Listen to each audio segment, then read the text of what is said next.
بسم الله الرحمن الرحيم. عن أنس رضي الله تعالى عنه قال قال رسول الله صلى الله تعالى عليه وسلم إذا سلم عليكم أهل الكتاب فقولوا وعليكم. رواہ البخاری۔ نبی کریم صلی اللہ علیہ وسلم نے ارشاد فرمایا، جب اہل کتاب تمہیں سلام کریں تو تم ان کے جواب میں صرف وعلیکم کہو۔ دوسری روایت میں حضور علیہ الصلوۃ والسلام نے اس کی وجہ بھی بیان فرمائی۔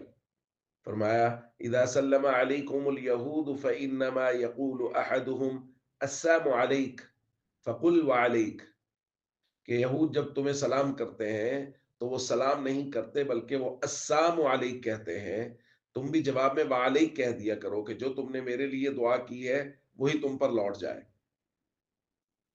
تو دوستو، سلام کے متعلق نبی کریم صلی اللہ علیہ وسلم نے مکمل آداب بیان کیے ہیں۔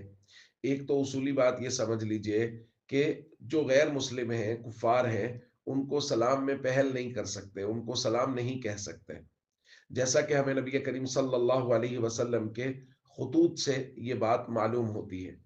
حضور علیہ الصلوۃ والسلام نے جو ہرقل شاہ روم کو خط لکھا تھا، اس کا مضمون کچھ اس طرح تھا: بسم اللہ الرحمن الرحیم من محمد عبد اللہ ورسولہ الى ہرقل عظیم الروم سلام علی من اتبع الہدی۔ تو یہاں بھی حضور علیہ الصلوۃ والسلام نے سلامتی کی دعا صرف ان لوگوں کے لیے کی جو ہدایت کی اتباع کریں اور ہدایت کے پیچھے چلیں۔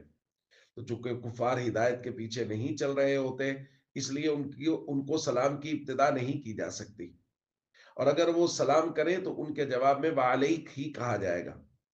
بہت سارے لوگ جو کفار کے درمیان میں رہتے ہیں، ان کو یہ لگتا ہے یا وہ یہ کہتے ہیں بسا اوقات کہ نہیں جی، وہ تو ہمارے ساتھ بہت اچھا وقت گزارتے ہیں، وہ تو مسلمانوں کا بہت خیال کرتے ہیں۔ تو یاد رکھیے، اگر وہ مسلمانوں کا یا آپ لوگوں کا خیال کر رہے ہیں اس جگہ پر، تو صرف اس لیے کہ وہ آپ کے ساتھ یا برابری کی سطح پہ رہ رہے ہیں یا آپ سے کمزور ہیں۔ جہاں جہاں بھی غیر مسلم طاقتور ہوا ہے، اس نے مسلمانوں پہ مظالم کیے ہیں۔ یہود کے بارے میں بہت سارے لوگوں کا نرم رویہ ہے، نظریہ ہے، وہ کہتے ہیں نہیں جی یہ تو بڑے اچھے لوگ ہوتے ہیں، بڑے نرم لوگ ہوتے ہیں۔ تو آپ دیکھیے غزہ میں انہوں نے کیا کچھ نہیں کیا۔ جہاں وہ طاقتور ہوں گے، جہاں وہ طاقتور ہوں گے، وہ مسلمانوں کو ضرور تکلیف پہنچائیں گے، مسلمانوں کے خلاف ضرور سازش کریں گے۔ اس لیے جب حضور علیہ الصلوۃ والسلام نے ایک بات فرما دی ہے تو اس کو حرف آخر سمجھا جائے۔ کفار، مشرکین، ان لوگوں کو، یہود و نصارہ کو سلام میں پہل نہیں کر سکتے۔ جب وہ